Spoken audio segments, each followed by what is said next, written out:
kepada rekan-rekan semua. Pada kesempatan kali ini saya akan menjelaskan tentang rekonsiliasi bank. Baik, lanjut ke materinya.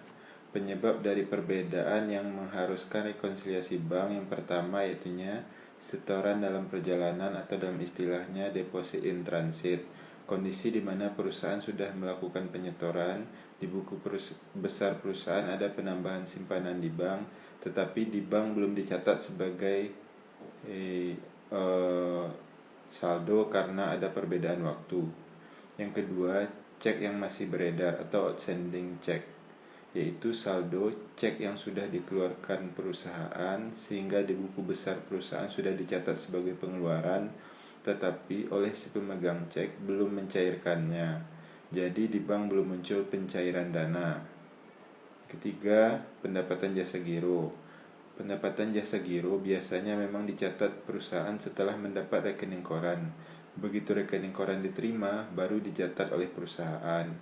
4. Biaya administrasi bank. Biasanya administrasi bank memang dicatat perusahaan setelah mendapat rekening koran. Begitu rekening koran diterima, baru dicatat oleh perusahaan. 5. Penagihan langsung atas piutang. Ada kondisi bank diberi kewenangan untuk menagih piutang perusahaan. Jadi, akan ada penerimaan piutang di bank, tetapi belum diinformasikan kepada perusahaan sehingga belum dicatat oleh perusahaan. 6. Cek kosong.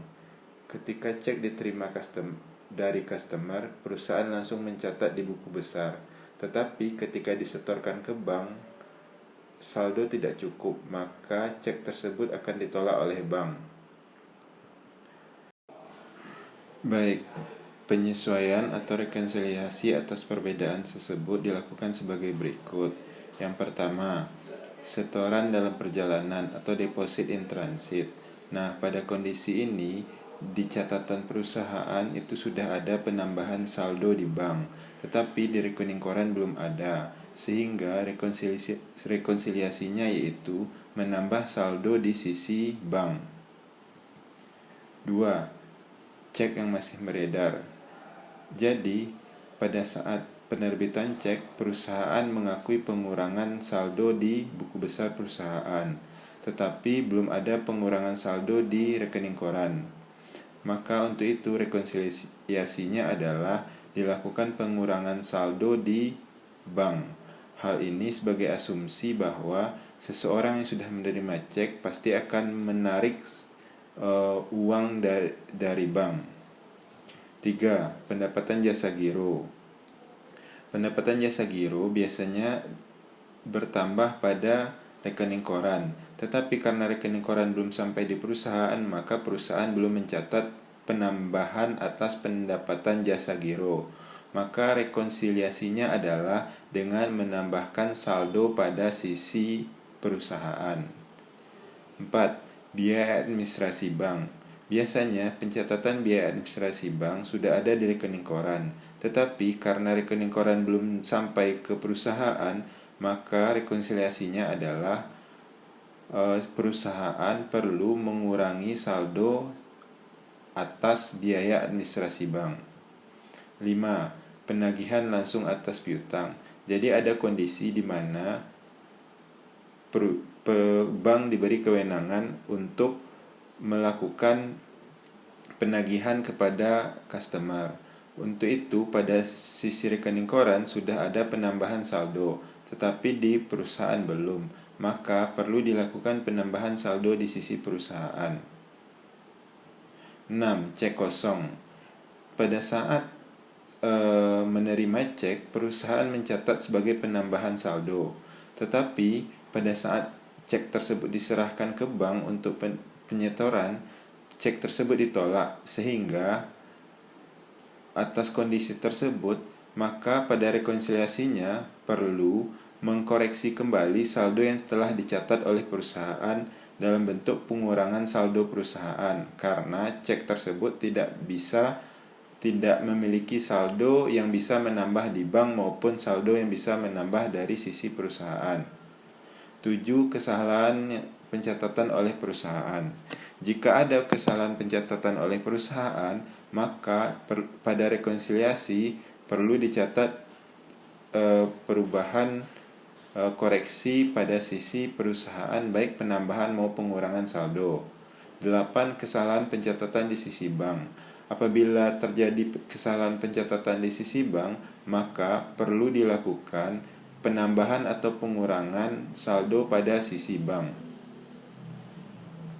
Baik, selanjutnya di sini untuk setoran dalam perjalanan, di sini bisa dilihat bahwa menambah saldo bank untuk cek yang masih beredar, di sini bisa kita lihat mengurangi saldo bank. Pada pendapatan jasa giro, di sini terlihat menambah saldo perusahaan. Untuk biaya administrasi, mengurangi saldo perusahaan. Untuk penagihan langsung atas piutang, menambah saldo perusahaan. Untuk cek kosong, mengurangi saldo perusahaan.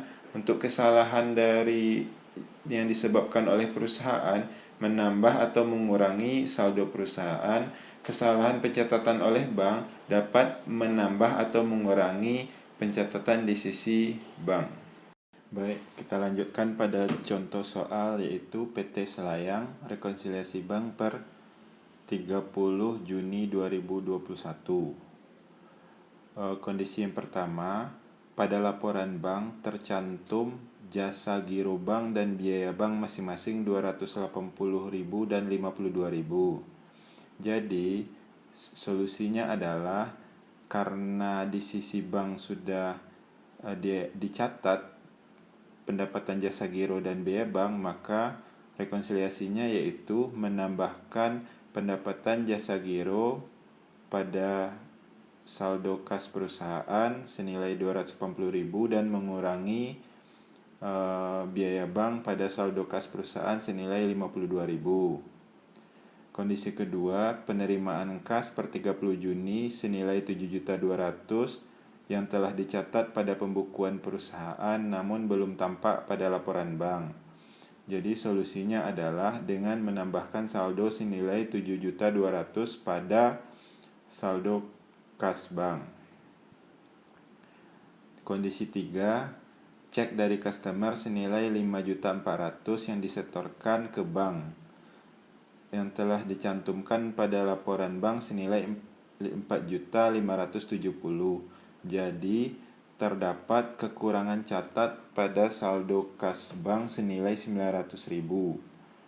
Untuk solusinya yaitu dengan menambahkan senilai 900.000 pada saldo kas bank. 4. Cek diterima dari Tuan Ali yang dalam hal ini customer sebesar 3.500.000 ditolak oleh bank karena dananya kosong. Sehingga untuk konteks ini, karena perusahaan sudah terlanjur mengakui penerimaan dalam bentuk cek, maka perlu dilakukan pengurangan saldo senilai 3.500.000 pada sisi saldo kas perusahaan. 5. Penerimaan kas senilai 6.700.000 telah salah dicatat dalam pembukuan perusahaan sebesar 7.650.000. Untuk kondisi ini, perusahaan mencatat kelebihan sehingga perlu dikurangi senilai 900.000 pada sisi perusahaan. 6. Pada laporan bank tercantum adanya hasil penagihan piutang senilai wesel 5 juta dan pendapatan bunga 300.000. Karena di bank sudah dicatat penerimaan piutang dan bunga senilai 5 juta dan 300, maka perlu dicatat penambahan piutang senilai 5 juta pada sisi saldo kas perusahaan dan pendapatan bunga senilai 300.000 pada sisi saldo kas perusahaan. 7. Cek yang ditarik atau dikeluarkan oleh perusahaan senilai 6.150.000 belum tampak pada laporan bank. Maka perlu solusi untuk rekonsiliasinya yaitu dengan mengurangi saldo senilai 6.150.000 pada sisi saldo kas bank. Terakhir, nomor 8, pada laporan bank tercantum penarikan dana 2.400.000 yang tidak pernah dilakukan oleh perusahaan. Maka ini adalah kesalahan dari sisi bank. Maka bank perlu menambahkan saldo senilai 2.400.000 sebagai bentuk pemulihan atas kesalahan tersebut pada sisi saldo kas bank. Dari hasil tersebut, dapatlah saldo kas setelah rekonsiliasi pada sisi saldo kas perusahaan senilai 15.870.000 dan pada saldo kas bank yang benar yaitu 15.870.000. Baik, demikianlah video tentang rekonsiliasi bank. Terima kasih atas perhatian rekan-rekan semua.